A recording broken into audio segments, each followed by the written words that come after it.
Regresamos a Ecuador para hablar con César García sobre cómo impactan los aranceles de los Estados Unidos en el Ecuador. Te escuchamos, César.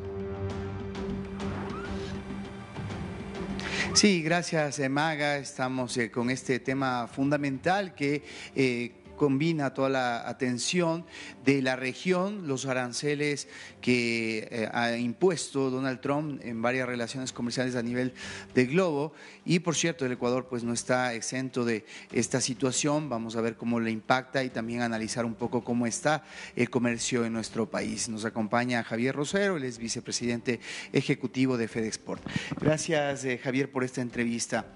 Bueno, el Ecuador no tiene un tratado comercial con los Estados Unidos en este momento, pero ¿en qué medida puede afectarnos esta situación arancelaria que, como vemos, está generando una controversia inmensa en el mundo entero, sobre todo entre dos potencias como China y Estados Unidos?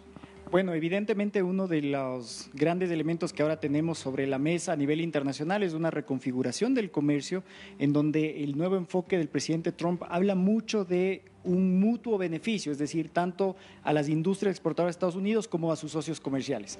Nosotros, si bien es cierto, desafortunadamente hace más de 20 años nos retiramos de la mesa de negociación por una decisión errática de que el Ecuador se separe cuando Colombia y Perú estaban negociando también, nos ha dejado en desventaja a lo largo de todo este tiempo, evitando que muchos de los productos, sobre todo de la oferta alimentaria del Ecuador, no puedan ingresar y que hoy ya estén pagando aranceles. Con esta nueva reconfiguración del comercio que ha planteado la política comercial del presidente Trump, nos parece a nosotros que se abre una ventana de oportunidad también, si lo vemos desde otra perspectiva, porque en sus lineamientos de política él instruye al representante de comercio a identificar los países con los cuales puede tener un acercamiento a través de un acuerdo comercial bilateral, y ahí el Ecuador, con la complementariedad que tiene, es decir, con los productos como banano, camarón, cacao, que en este momento ya están ingresando al mercado norteamericano, pero los que pagan arancel, conservas de atún, brócoli, flores, por ejemplo, que en este momento enfrentan aranceles que en promedio son entre el 15 y el 20%, en algunos casos llega hasta el 35% de arancel, dan la opción de que en esa complementariedad, nosotros trayendo maquinaria, tecnología, innovación desde Estados Unidos, podamos encontrarnos y poder así caminar finalmente hacia la negociación de un acuerdo comercial.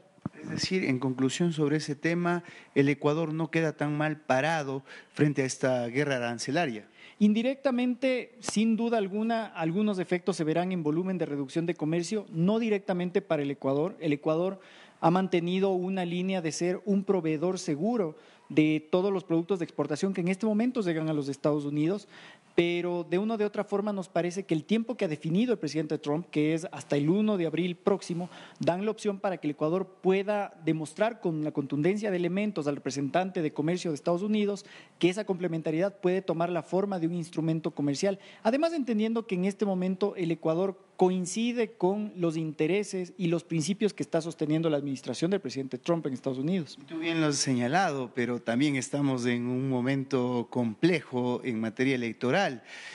Posiblemente cambiando una tendencia, esto pueda tirar todo al trasto. Nuestra expectativa es que no sea así. Honestamente nos preocupa que desde una de las candidaturas no se ha mencionado con claridad el acercamiento que se requiere tener con Estados Unidos. Por ejemplo, el presidente Noboa ha dado claras señales de acercarse a la administración de Estados Unidos para contar con el acuerdo comercial, pero del otro lado de la candidatura no hemos visto esa misma apertura y nos preocupa como exportadores, entendiendo que este es el momento de tomar líneas definitorias respecto a cuál es la posición que tenemos en apertura de comercio internacional, y entendiendo que el presidente Trump también está buscando al mismo tiempo apertura para sus bienes, en donde sobre todo predomina la maquinaria y la tecnología, que además al Ecuador en las empresas exportadoras le sirve para poder tecnificar sus procesos de producción.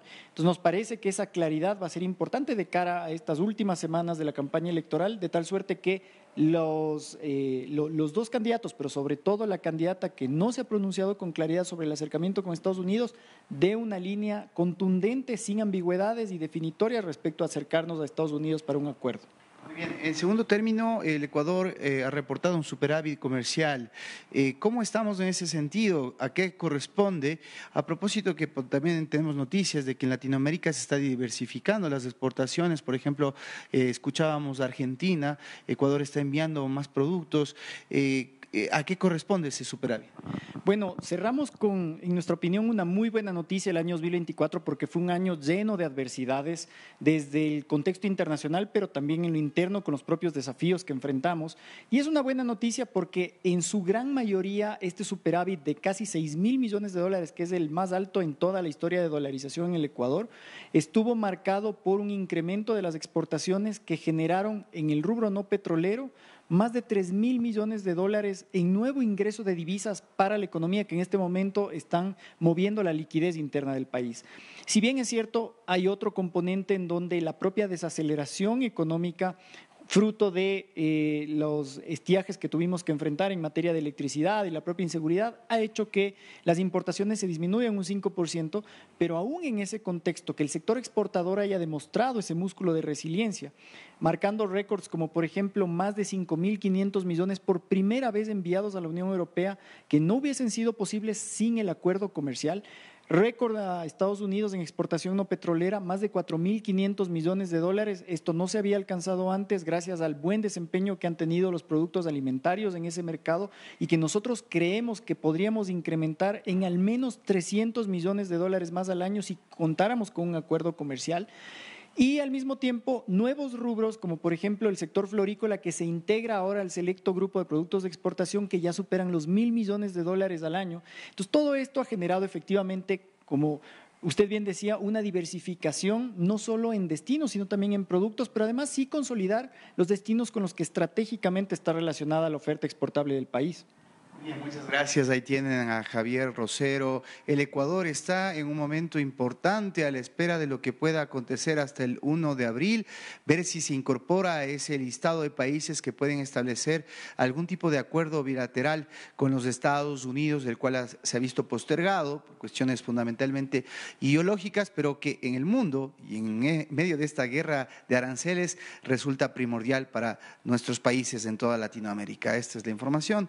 Ustedes siguen desde estudios.